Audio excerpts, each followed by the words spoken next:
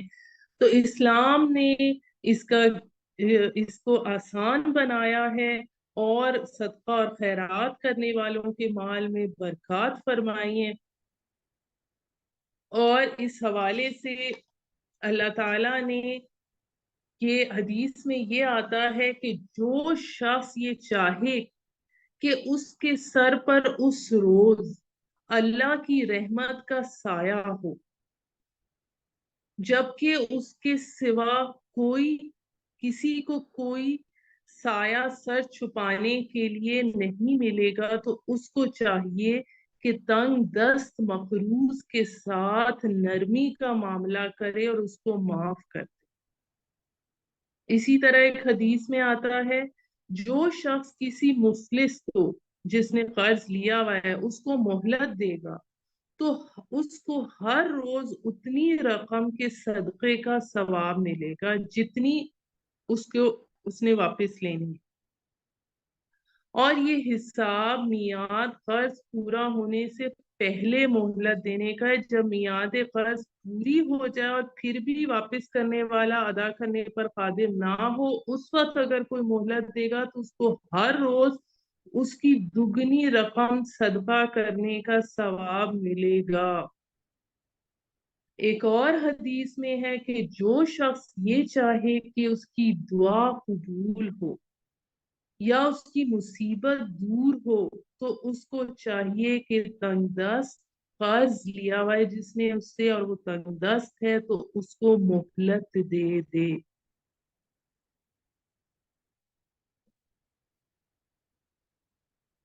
اب اس میں ہمارے پاس جو اس رکوع کی آخری آیت ہے، اور ڈرو اس دن سے کہ جس دن تم لوٹا دیے جاؤ گے اللہ کی طرف، پھر ہر جان کو پورا پورا دیا جائے گا جو اس نے کمایا ہوگا اور ان پر ظلم نہ ہوگا۔ حضرت عبداللہ بن عباس رضی اللہ تعالیٰ عنہ فرماتے ہیں یہ آیت نزول قرآن کے اعتبار سے آخری آیت ہے، اس کے بعد کوئی آیت نازل نہیں ہوئی۔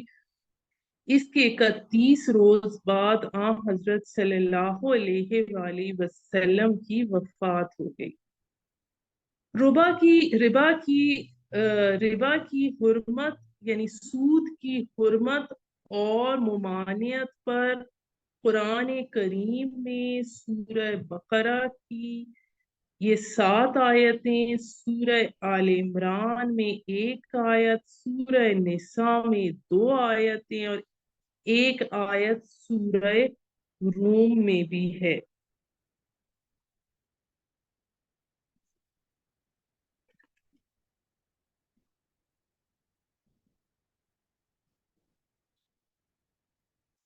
سورہ نساء کی جو 2 آیتیں ہیں اس کے متعلق تو میں آپ کو اس کا ترجمہ سنا دیتی ہوں۔ یعنی یہود کے انہی بڑے بڑے جرائم کے سبب ہم نے بہت سی پاکیزہ چیزیں جو ان کے لیے حلال تھیں ان پر حرام کر دی اور بسبب اس کے کہ وہ بہت آدمیوں کو رشد کی راہ سے معنی بن جاتے تھے اور بسبب اس کے کہ وہ سود لیا کرتے تھے، حالانکہ ان کو ان سے کی ممانعت کی گئی تھی اور بسبب اس کے کہ وہ لوگوں کا مال ناحق طریقے سے کھاتے تھے، اور ہم نے ان لوگوں کے لیے جو ان میں سے کافر ہیں دردناک سزا کا سامان مقرر کر رکھا ہے۔ آیت نمبر 160 اور 161 اور سورہ آل عمران میں جو آیت نمبر ہے 123، یعنی اے ایمان والو سود مت کھاؤ حصے سے زائد اور اللہ تعالیٰ سے ڈرو، امید ہے کہ تم کامیاب ہو جاؤ گے۔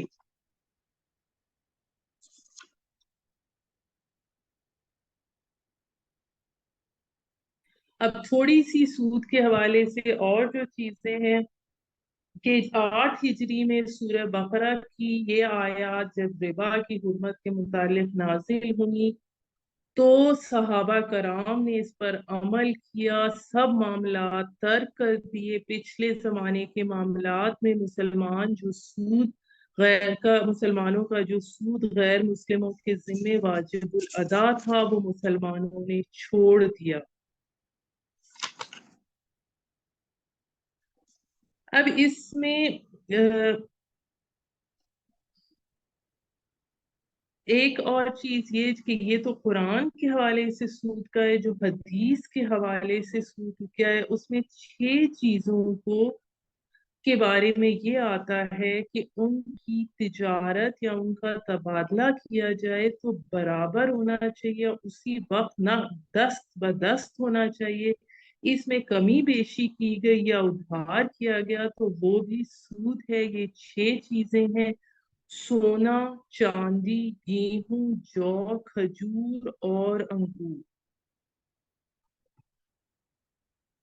حضرت عمر فاروق رضی اللہ تعالی عنہ نے فرمایا، آیت ربا قرآن کی آخری آیتوں میں سے ہے، اس کی پوری تفصیلات بیان فرمانے سے پہلے آپ صلی اللہ علیہ وآلہ وسلم کی وفات ہو گئی، اس لیے اب احتیاطاً لازم ہے کہ سود کو چھوڑنا ہی ہے۔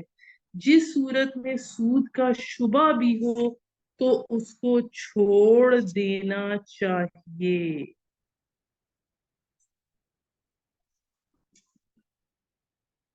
اس چیز کو تھوڑا سا اور سمجھنے کے لیے یہ بھی میں آپ کو بتاتی چلوں کہ 40 سے زائد احادیث ہیں سود کی ممانعت کے حوالے سے، اور جو اجماع امت سے جس میں سود کی ممانعت کا پتہ لگتا ہے۔ اب اگر کچھ لوگ یہ کہتے ہیں کہ اس سے کچھ فائدے بھی ہیں، وقتی طور پہ کچھ فائدہ بھی ملتا ہے، تو اللہ تعالیٰ اس چیز کو دیکھتے ہیں جس میں پورے معاشرے کا فائدہ۔ جیسے اگر کسی شخص کا شخصی فائدہ ہے، انفرادی فائدہ ہے، اور پوری نقصان پوری ملت اور جماعت کو پہنچتا ہے تو کوئی ہوش مند انسان اس چیز کو مفید نہیں کہہ سکتا۔ جیسے چوری یا ڈاکہ ہے تو چور ڈاکو کا تو نفع کھلا ہے، لیکن پوری ملت کے لیے وہ مضر ہے، امن اور سکون کو برباد کرنے والا ہے، اس لیے کوئی چوری اور ڈاکو کو چوری کرنے اور ڈاکہ ڈالنے کو اچھا نہیں سمجھتا۔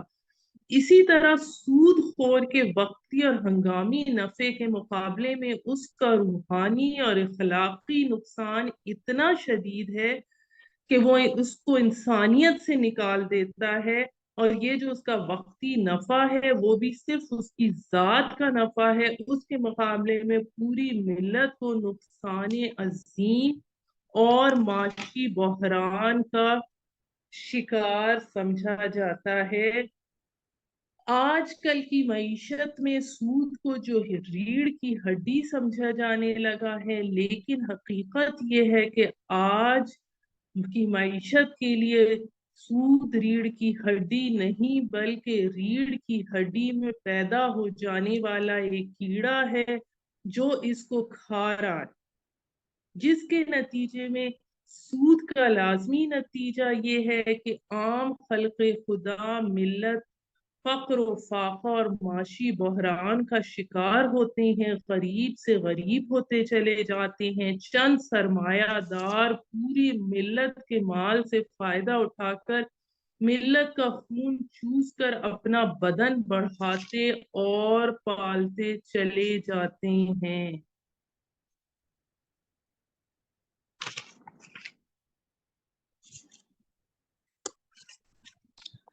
سبحان ربک رب العزت عما یصفون والسلام علی المرسلین والحمد للہ رب العالمین۔